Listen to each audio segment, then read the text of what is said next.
Hola, soy Pedro. Muchas gracias por la invitación del profesor Marcos Almeida para este foro de debate de algunos aspectos importantes de la situación de emergencia sanitaria en que estamos todos agrupados. En Portugal, una información, no jurídica, la situación actual nos dice que tenemos 18.841 infectados y al día de hoy 629 muertos en el total. Estas son las cifras más actuales de mi país. Infelices, pero bueno, aún así me parece que soportables en comparación con lo que se temía. Desde un punto de vista un punto de situación jurídico, yo creo que la primera nota más importante es explicar que sí, efectivamente Portugal también está desde el día 18 de marzo bajo el estado de emergencia.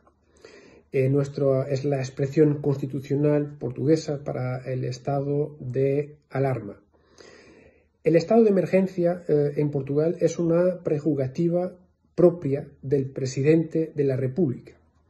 Pero como el estado de emergencia permite la suspensión de algunos derechos, libertades y garantías, la Constitución ha intentado, y creo que lo ha conseguido, involucrar todos los órganos de soberanía en la declaración del estado de alarma. Por lo tanto, el poder propio, el poder político o legislativo de la declaración del estado de alarma es del presidente de la República, pero bajo la autorización del Pleno del Parlamento, de nuestra Asamblea de República. El gobierno también está en el proceso. El gobierno tiene que emitir un informe. Ese informe no es vinculativo.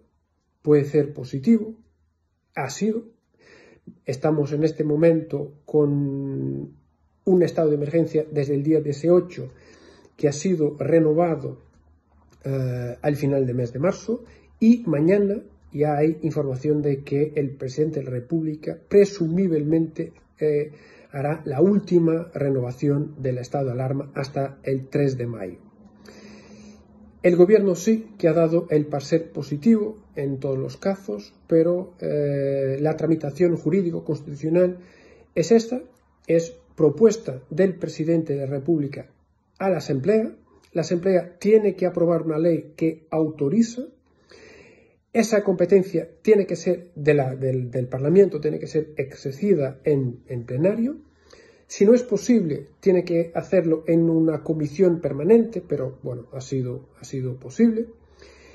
Y el presidente tiene también que esperar por el informe del gobierno. Al final hace la declaración de estado de alarma, que tiene la forma jurídica de decreto presidencial. Lo que pasa es que el gobierno, después del decreto presidencial que firma los puntos más importantes del estado de alarma, el gobierno hace la regulamentación jurídica de ese estado de alarma, como vamos a ver ya de una forma muy sintética en algunos momentos. Y por tanto, esta es la característica más típica del estado de alarma de un punto de vista de la actuación de los órganos de soberanía en términos jurídico-constitucionales. El estado de alarma del presidente ha creado, tengo que tener son muchos documentos, muchas leyes, muchas normas que han salido desde el día 18, por lo tanto estoy mirando con mis apuntes en mi ordenador para que no me pierda y para ser rentable el poco tiempo que tengo disponible. El estado de alarma del presidente se ha puntuado en algunos puntos, perdonen la repetición, que son relativos a la posibilidad de la movilidad, que se queda posiblemente restringida, la propiedad propiedad y iniciativa económica privada, derechos de los trabajadores, circulación internacional, derecho de reunión y manifestación, libertad de culto y con interés no hay un crimen de desobediencia. Y por lo tanto, el primer nivel o la primera categoría es los ciudadanos a los cuales ha sido diagnosticada la enfermedad COVID-19. En un segundo nivel hay los ciudadanos a los cuales, y la expresión jurídica en los cuales hay un deber especial de protección. En este grupo están los ciudadanos mayores de 70 años y las personas que tienen alguna enfermedad previa que el impacto en su organismo es una inmunodepresión. Estamos hablando, por lo tanto, de un grupo de personas que son un grupo de riesgo para la COVID-19. Por tanto, personas que no están infectadas, pero que tienen más de 70 años o que tienen algún tipo de inmunodepresión. En esos casos pueden salir de una forma muy restringida, hacer las compras de bienes y servicios esenciales, deslocaciones por motivos de salud, alguna deslocación a un banco o a una aseguradora.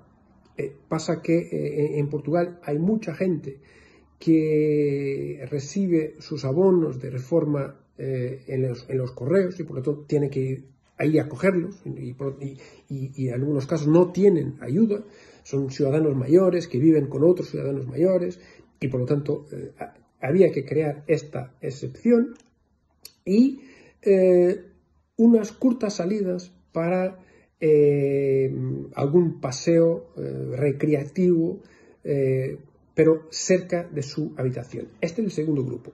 El tercer grupo, donde está la gran mayoría de los ciudadanos, es el grupo en relación a lo cual hay un deber general, y esta es la expresión jurídica, deber general de recubrimiento obligatorio. Perdón, no sé traducir exactamente la expresión.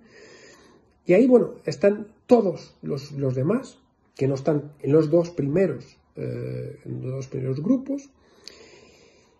En relación a estos, creo que el legislador ha sido muy generoso. La verdad es que si hay una obligación general de permanecer en su domicilio, el listado de excepciones es significativo. Pueden salir para las compras, para trabajar.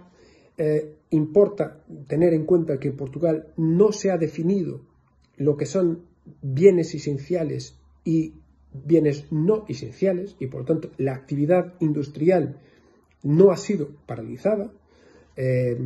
Todo tipo de trabajo puede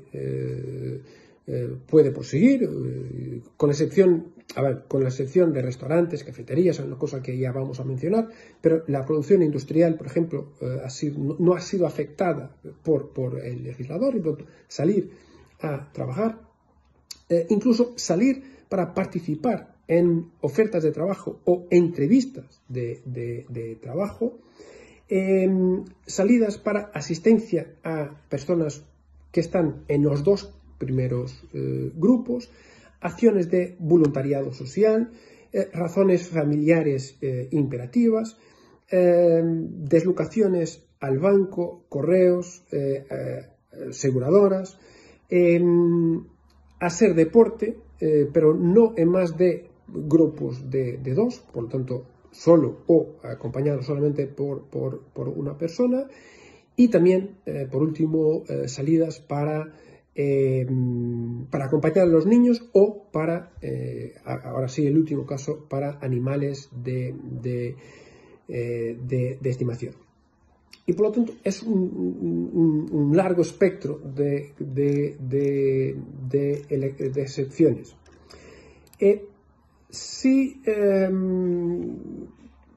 Cuanto a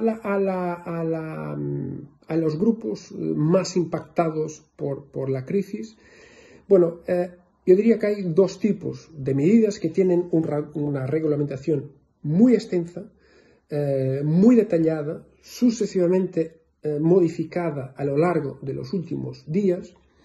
En Portugal creo que hemos tenido una fragilidad.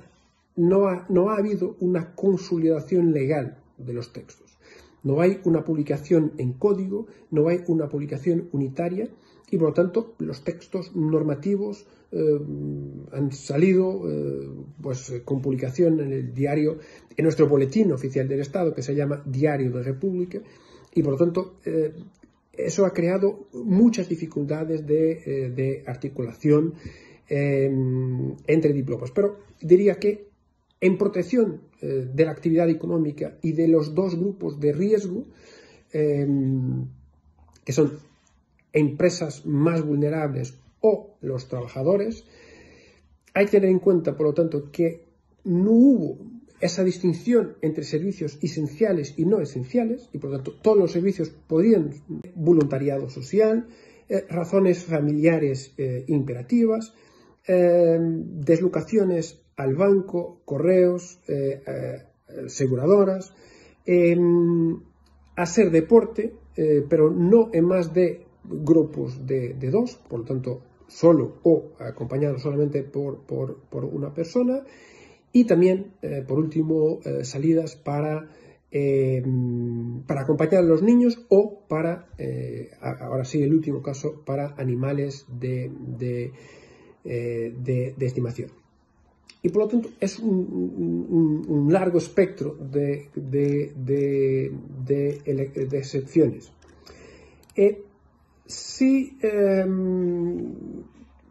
Cuanto a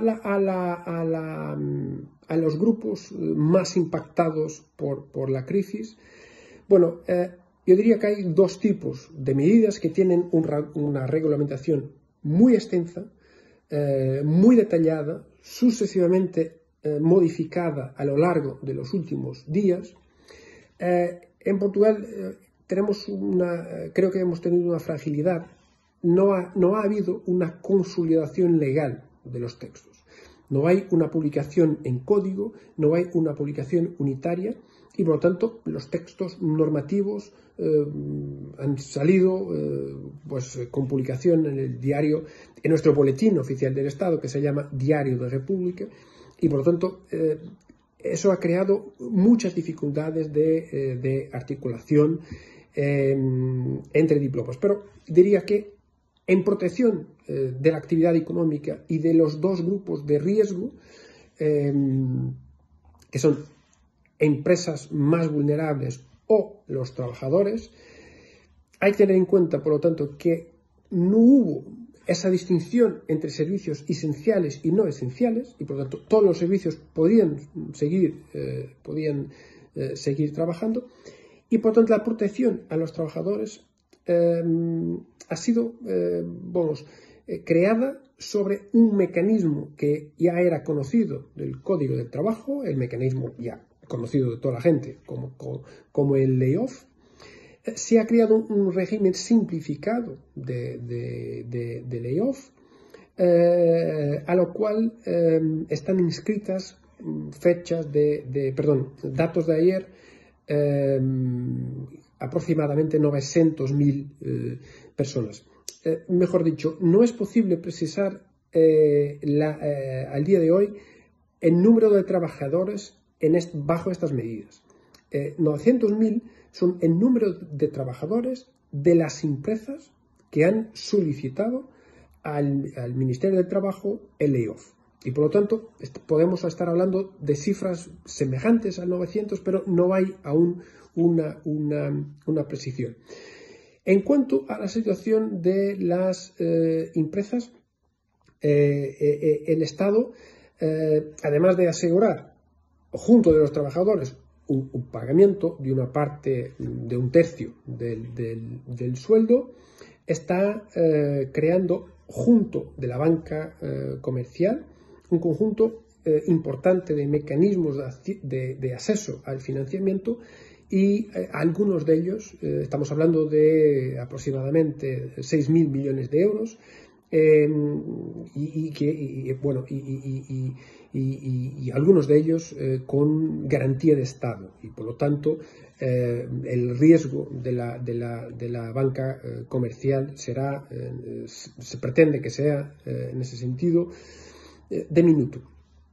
En términos de derecho administrativo hay también que mencionar la creación de un régimen excepcional de contratación pública para los contratos que tengan como objeto la preparación de las entidades para la lucha contra el COVID-19.